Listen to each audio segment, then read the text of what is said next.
پر لے آتی ہیں. اسی طرح یہ جو روحانیت کے نام پہ ڈرامے بازی ہو رہی ہے، یہ روحانی علاج والوں کا قصور نہیں ہے، یہ آپ کا قصور ہے کہ آپ ایسے احمق ترین لوگوں کو اتنا پروٹوکول کیوں دیتے ہیں. کوئٹہ سے فون آیا میرے پاس کہ وہ ایک بہت بڑا عامل ہے اور آپ کے بڑے بڑے بزرگوں کے خلیفے اس سے بیعت ہیں. حالانکہ میں اس عامل کو بچپن سے جانتا ہوں، اس سے زیادہ 2 نمبر آدمی میں نے زندگی میں دیکھا نہیں. تو بیچارہ بولتا ہے میں بچپن سے اس کو جانتا ہوں. میں قسم کھا کے کہتا ہوں میں اس کو نہیں جانتا بچپن سے. کس کو؟ یہ تمہیں جھوٹ بول رہا ہے، یہ ممبر پہ جھوٹ بول رہا ہے. اداروں والوں کو بھی چاہیے اس کو اٹھائے. یہ جھوٹ بول رہا ہے، تمہیں بدنام کر رہا ہے. اتنا بڑا فراڈ ہے. ہمارا ایک مولوی بہت بڑا جھوٹا ہے، نہ سالہ نماز کا نہ روزے کا، اور بھی بڑی بڑی برائیاں اس میں. لیکن دیوبندیوں کے بعض بزرگوں کے، بڑے اچھے بزرگ جن کو سب مانتے ہیں، ان کے خلیفے اس کمبخت سے جا کے بیعت ہوئے ہیں. یہ حال ہے آپ لوگوں کا. نہیں آ رہی بات. مجھے کہتے ہیں وہ تو دیوبندی ہیں بزرگ. دیوبندی ہوئے دودھ سے دھلے ہوئے نہیں ہوتے. یہ مجھے بچپن سے نہیں جانتا. یا اس آدمی کا حوالہ دے جو کہتا ہے وہ مجھے بچپن سے جانتا ہے، تو جھوٹ کیوں بول رہا ہے؟ پھر کہتا ہے نماز نہیں پڑھتا. چیلنج ہے میرا، اگر 17-18 سال کے بچے سے لے کر ابھی بھی جا کے ہمارے علاقے میں اگر کسی شخص نے یہ کہہ دیا کہ بندہ بے نمازی ہے، میں ذمہ دار ہوں.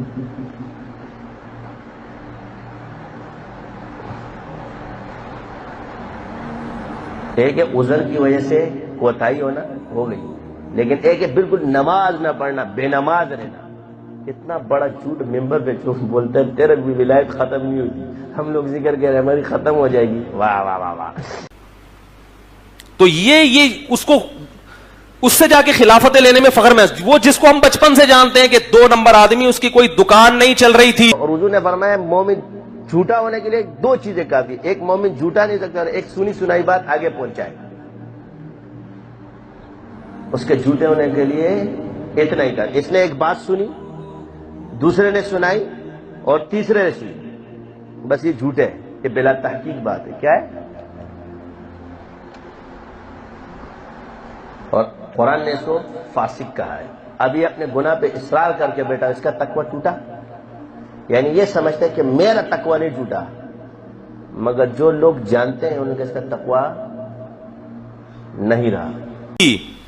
اس بیچارے کو کوئی پوچھتا نہیں تھا، نہ کاروبار کے قابل نہ ملازمت کے قابل، تو اس نے بیٹھ کے یہ فلیتے پلیتوں کا بزنس شروع کیا اور جھوٹی خلافتوں کی نسبتیں شروع کر دی. فلاں بزرگ نے خلافت دی، فلاں بزرگ نے.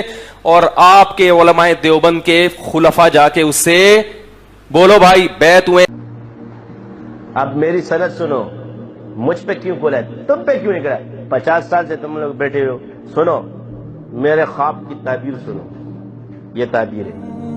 میں نے امام ابو حنیفہ سے رحمت اللہ، انہوں نے امام جعفر صادق سے، انہوں نے محمد بن قاسم ابی بکر سے، انہوں نے سلمان فارسی سے، انہوں نے ابو بکر صدیق سے، اور انہوں نے حضور سے.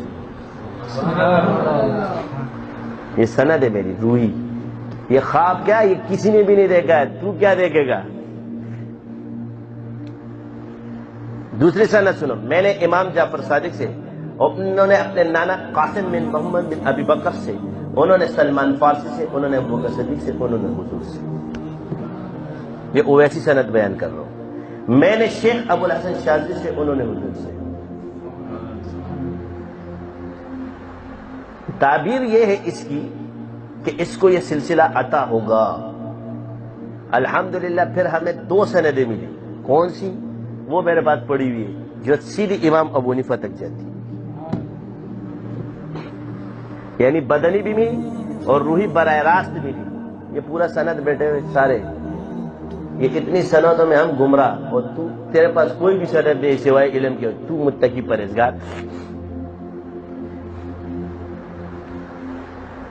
جامعۃ رشید کے طلبہ بیعت ہو گئے تھے. میں نے کھرچ کے ان کے دلوں سے اس کی محبت نکالی ہے.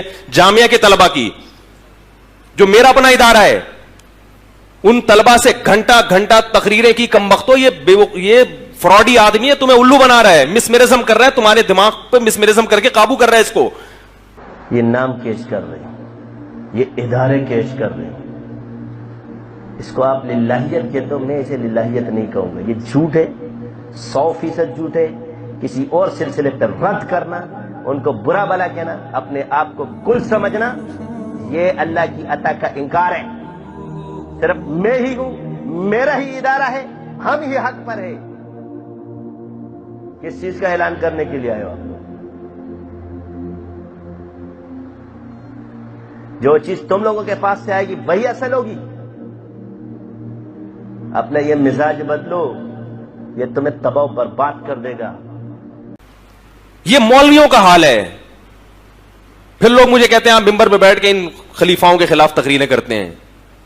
میں بھی اگر انہی کی ڈگر پہ چلنا شروع کر دوں تو یہ بھی وہی معبود بنانے والی بات ہو جائے گی کہ نہیں ہو جائے گی؟ کیوں مانوں بھائی میں کون سا کورس ہے یہ، کون سے سلیبس ہے جہاں، کون سی یونیورسٹی ہے جہاں روحانیت کا کورس کرایا جاتا ہے؟ ہر آدمی خود ہی فنٹر بنا ہے، مجھے فلاں سے خلافت ملی، فلاں نے مجھے خواب میں دی ہے. تو وہ، اور اگر ملی بھی ہے تجھے کسی زندہ سے بھی ملی ہے تو وہ زندہ کون سی اس بات کی علامت ہے کہ وہ جس کو خلافت دے گا وہ واقعی اہل بھی ہوگا؟ اس سے بھی تو بہت غلطیاں ہو سکتی ہیں. تو بھائی اصل کیا ہے؟ قرآن اور سنت. سمجھ رہے ہو کہ نہیں سمجھ رہے؟ اس پہ پرکھنا ہے. تو یہی بات ہے کہ دین کا انکار کرنے والے متقی پرہیزگار بن گئے، اور نہ سلسلوں کا پتہ ہے ہمیں، نہ چش کا پتہ ہے، نہ قادری کا پتہ ہے، نہ سوروردی کا پتہ ہے، خیال میں بیٹھے ہوئے. تو یہ تو خطرناک بات ہے. علم کا نصاب جنہوں نے کیا ہے، خدا را اپنی زبانیں بند کرو. تمہیں کسی جاہل سے پالا نہیں پڑا ہے، میرے سے پالا پڑا ہے. میرے شاگرد اتنے مضبوط محقق ہے کہ تم جو ہے نا ان سے بات بھی نہیں کر سکتے. تو عرض یہ ہے کہ ساڑھے نال پنگا نہ لو.